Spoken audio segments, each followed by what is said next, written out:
Fuel for the second half. Nutrition after 50. Hi everyone, and welcome. If you're in your 40s or approaching them, you've probably noticed that your body doesn't feel quite the same as it used to.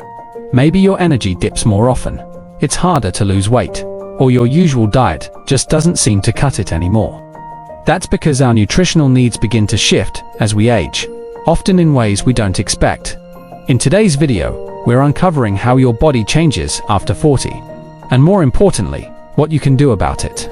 From muscle loss and hormone shifts to bone health and metabolism, we'll break down the key changes and share simple, practical tips to help you stay strong, energized, and balanced for the years ahead. Let's get started. Fuel for the second half. Nutrition after 50. When we talk about aging, the conversation often turns to wrinkles, retirement, or regrets. But there's another, far more powerful lens through which to view life after 50, and that's resilience. Nutrition, more than almost any other factor, shapes how we age. And the truth is, once we pass 50, the rules of the nutritional game begin to change. It's not about dieting anymore. It's about fueling a body that's still capable of growth, healing, strength, and joy, but only if we feed it right. The turning point. Something subtle happens around our 50s. Our metabolism begins to slow, not because we're doing something wrong, but because muscle mass naturally declines with age. The body starts conserving energy, and with it, starts conserving fat. We burn fewer calories at rest than we did in our 30s or 40s. But here's the kicker. Even as calorie needs drop, our nutrient needs, things like vitamins, minerals, high-quality proteins, actually go up. It's as if the body is whispering, "Give me less fuel, but better fuel." So instead of thinking about how much we're eating, we start thinking about what we're eating. We need every bite to count. Muscle isn't just for the young. Let's talk protein. One of the most underestimated changes that comes with age is sarcopenia, the slow, steady loss of muscle mass. It can begin as early as 40, but by 60 or 70, it becomes much more visible. Think of an older person you know with a slower gait or more difficulty standing up from a chair.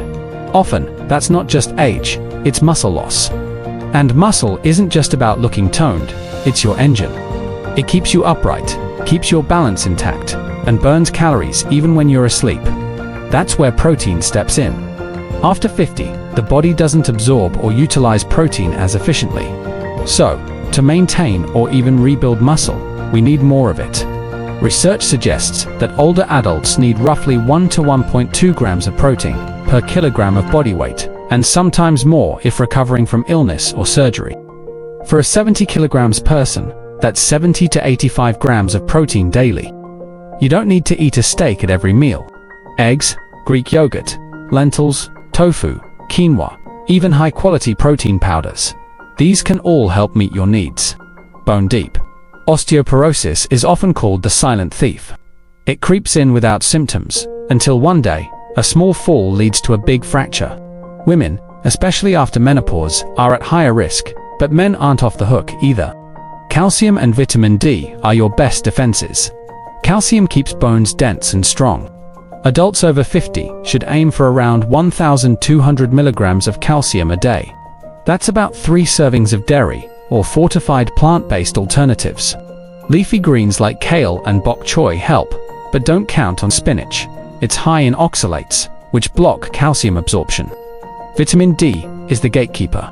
Without it, calcium doesn't get absorbed well. Unfortunately, as we age, our skin becomes less efficient at synthesizing vitamin D from sunlight, and kidneys are less able to convert it into its active form. Most people over 50 benefit from a daily supplement of around 800 to 1,000 IU, though blood tests can help tailor the dose. The micronutrient gap. Let's talk micronutrients, the vitamins and minerals that don't get the spotlight, but play starring roles behind the scenes. Vitamin B12 is one of them that is essential for nerve health and red blood cell formation. But here's the thing, as we age, our stomachs produce less acid, which is needed to absorb B12. About 10 to 15% of older adults are deficient. Fortified foods or supplements can help. Magnesium is important for muscle function, blood sugar regulation, and bone integrity. Found in nuts, seeds, whole grains, and leafy greens. Potassium is crucial for heart and kidney health. Bananas are good, but sweet potatoes, beans, and avocados are better sources with fewer sugars.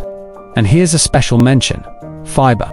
With age comes slower digestion and often more medication, both of which can disrupt gut health. Fiber keeps things moving, supports healthy cholesterol levels, and feeds our gut microbiome, which in turn influences immune health and even mood. Aim for 25 to 30 grams of fiber daily. Think legumes, oats, chia seeds, vegetables, fruits with skin, and whole grains. The brain on food. Food is not just fuel. It's also information, and nowhere is that more apparent than in the brain. Cognitive decline is not inevitable. Studies of people who follow Mediterranean or MIND diets rich in fish, olive oil, vegetables, nuts, and berries show significantly lower rates of dementia and slower age-related cognitive decline. Key nutrients for the brain include omega-3 fatty acids, especially DHA, found in fatty fish like salmon and sardines. Polyphenols from colorful fruits and vegetables, especially berries and dark leafy greens. Antioxidants like vitamin E and C, which help combat oxidative stress. So yes, that handful of blueberries and that drizzle of olive oil, they're brain food. What about weight? Here's where the conversation gets nuanced. Weight gain is common after 50, but focusing solely on the number on the scale can be misleading. Body composition matters more. How much lean mass versus fat mass? You can be the same weight you were at 40, but with far less muscle and more visceral fat. The kind linked to heart disease and diabetes. That's why weight management after 50 should focus on protein intake again, resistance training to rebuild muscle, and balanced meals with complex carbs and healthy fats to stabilize blood sugar. Skip the crash diets. Instead, choose a way of eating that's sustainable, nourishing, and built around whole foods, hydration, pleasure, and real life. Let's not forget hydration. Thirst sensitivity diminishes with age, meaning you may not feel thirsty even when mildly dehydrated. That can lead to fatigue, confusion, and kidney stress. Aim for 6 to 8 glasses of water a day, more if you're active or in hot weather. Herbal teas, broths, and water-rich foods like cucumbers and melons count too. And finally, the emotional side of eating. Food is joy. It's culture, celebration, connection. Nutrition after 50 shouldn't feel like punishment. It should feel like permission to eat foods that love you back. To enjoy meals slowly, with people you care about. To savor. Finally, aging isn't about decline. It's about adaptation. Your body, even now, is capable of healing, growing, and thriving. It just needs the right tools. And food is one of the most powerful tools we have.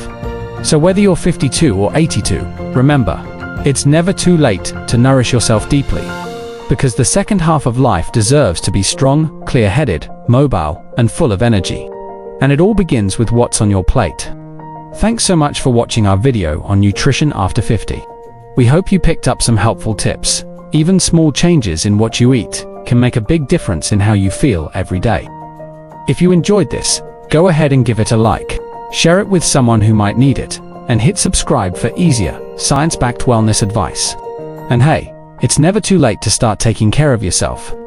One bite at a time. Take care, stay nourished, and we'll catch you in the next one.